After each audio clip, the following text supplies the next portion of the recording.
যদি বলি বিশ্বের সবচেয়ে প্রশংসিত একজন চিত্রশিল্পী ছিলেন পুরোপুরি অন্ধ,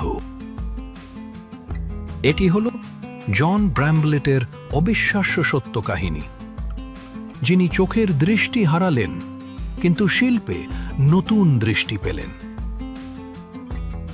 30 বছর বয়সে একের পর এক সিজারের ফলে জন পুরোপুরি অন্ধ হয়ে যান। তিনি হতাশায় ডুবে গিয়েছিলেন, কিন্তু শিল্প তাকে দ্বিতীয় জীবন দেয়। স্পর্শ ও টেক্সচার ব্যবহার করে তিনি আবার আঁকা শুরু করেন, রং না দেখে। তার কাজ এতটাই চমৎকার ছিল, সমালোচকরা বিশ্বাস করতে পারেননি তিনি সত্যি অন্ধ। তার কৌশল, তিনি প্রতিটি রঙের অবস্থান স্পর্শ করে মনে রাখতেন, তুলি চালাতে উঁচু রেখা ব্যবহার করতেন। আজ জনের চিত্রকর্ম বিশ্বজুড়ে মিউজিয়ামে প্রদর্শিত হয় এবং হাজার হাজার ডলারে বিক্রি হয়।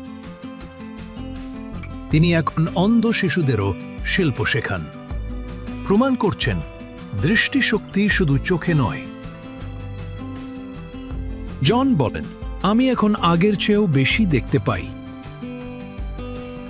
তার গল্প আমাদের মনে করিয়ে দেয়, সম্পূর্ণ অন্ধকারেও প্রতিভা জ্বলে উঠতে পারে। এটি কেবল শিল্প নয়, এটি আশা, এটি সাহস, এটি একটি নতুন দৃষ্টি।